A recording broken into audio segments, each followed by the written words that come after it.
Nicolas Dose, l'émotion gagne le gouvernement. Plusieurs ministres s'inquiètent de la manière dont le gouvernement va réduire le déficit et redoutent la baisse de la dépense publique. Voilà, c'est vrai que ça sent la rigueur, la vraie rigueur, celle qui passe par la baisse de la dépense publique. Elle augmente beaucoup moins que par le passé, la dépense publique. Mais elle augmente encore, plus 0,3% en 2013. C'est nettement moins que les 2,1, 2,2% qu'on avait l'habitude de connaître. Alors les lettres de cadrage pour 2014 vont être envoyées cette semaine au ministre et Cécile Duflot juge qu'on ne peut pas en rester uniquement à des tailles claires dans la dépense publique.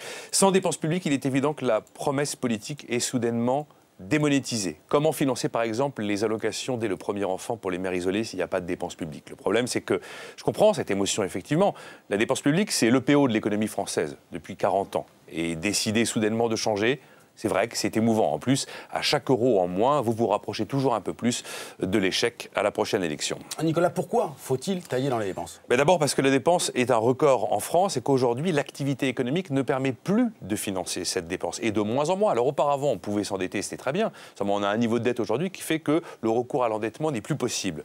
Deuxième raison, la croissance est moins forte que prévu. Quand vous avez moins de croissance, vous avez des impôts qui rapportent moins. Et puis en plus, généralement, vous avez plus de chômeurs, donc plus de dépenses sociales pour les indemniser. Donc il faut, quoi qu'il arrive, trouver des économies quelque part. La troisième raison, c'est que notre pays, désormais, va devoir expliquer à Bruxelles comment il compte assumer l'abandon des fameux 3% de déficit public fin 2013. Vous savez que pour l'instant, il y a pas mal d'économies dans les dépenses qui ont été annoncées, mais personne ne les a concrètement vues.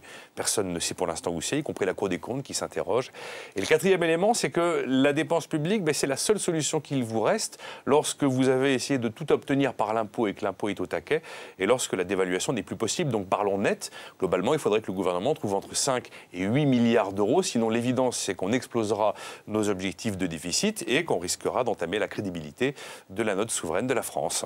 Delphine Batho juge que l'on est au maximum de ce que l'on peut faire en termes d'économie. Alors c'est vrai qu'on a fait beaucoup sur les dépenses publiques d'État, la fonction publique d'État, mais je doute quand même qu'on soit arrivé à l'os. De toute façon, si vous voulez des milliards d'économies, c'est pas compliqué. Tout est dans les rapports de la Cour des comptes. Le tout est d'avoir le courage d'agir et d'attaquer effectivement des totems, des sanctuaires, dont certains datent des années 40. Alors l'urgence, bien sûr, c'est de réduire la dépense publique, et pourtant la tentation de l'impôt ressurgit.